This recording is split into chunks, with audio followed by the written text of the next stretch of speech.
যে আমাদের দেশে অতীতে যারা শাসন করেছেন, তারা যে স্বৈরতন্ত্র করেছেন, ফ্যাসিবাদ চাপিয়ে দিয়েছেন, দলীয়করণ করেছেন, বিরোধীদেরকে নিপীড়ন করেছেন এবং মুক্তিযুদ্ধের যে চেতনা, সেই চেতনার ব্যবসা হয়েছে, তার বিপরীতে নতুন যে পার্লামেন্ট, সেই পার্লামেন্ট ভূমিকা নেবে।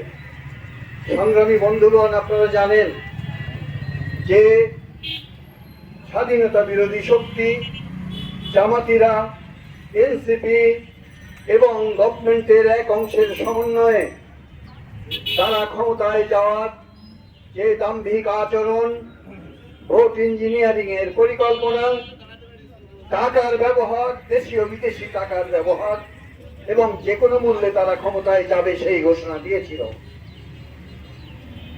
বাংলাদেশের জনগণ তাদের নিজস্ব উপলব্ধি থেকে এই মুক্তিযুদ্ধ বিরোধী শক্তিকে পরাস্ত করার জন্য স্বতঃস্ফূর্তভাবে তারা জামাত চক্রের বিরুদ্ধে ভোট দিয়েছিল।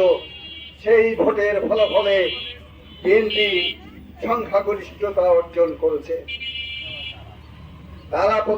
বিএনপি প্রতিশ্রুতি দিয়েছিল আমাদের সাথে সভায় যে মুক্তিযুদ্ধের প্রশ্নে কোনো আপোষ হবে না এবং তাদের সাথে তারা সরকারও গঠন করবেন।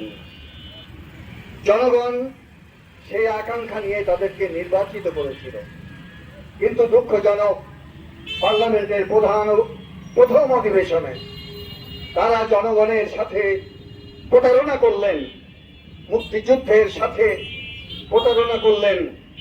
মুক্তিযুদ্ধের গণহত্যাকারীদের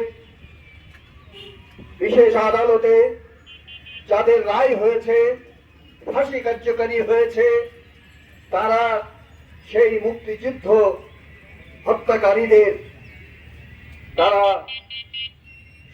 পার্লামেন্টে তাদের শোক প্রস্তাব দিলেন, স্বীকৃতি দিলেন এবং এই ঘটনায় তারা মুক্তিযুদ্ধে যারা নিহত হয়েছেন, মুক্তিযুদ্ধ করেছেন, বিএনপির অভ্যন্তরেও যে মুক্তিযোদ্ধারা আছেন, যারা শহীদ হয়েছেন, তাদের সবার সাথেই এটি বিশ্বাসঘাতকতার শামিল। আমরা সুস্পষ্টভাবে বলতে চাই, আমেরিকার ডিজাইনে, মার্কিনের ডিজাইনের সাথে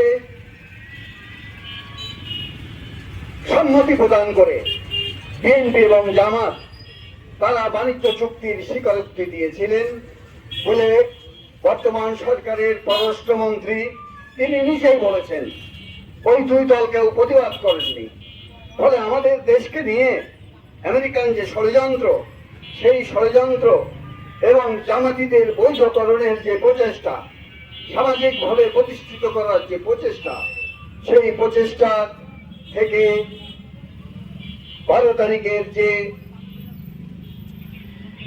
সব প্রস্তাব পাশ করা তা বিচ্ছিন্ন ঘটনা নয়। সারা দেশবাসী আতঙ্কিত। আমরা বিএনপিকে হুঁশিয়ার করতে চাই যে জনগণেরকে মতামত উপেক্ষা করে আপনি যে সব প্রস্তাব নিয়েছেন, সেই সব প্রস্তাব এই মুহূর্তে প্রত্যাহার করুন এবং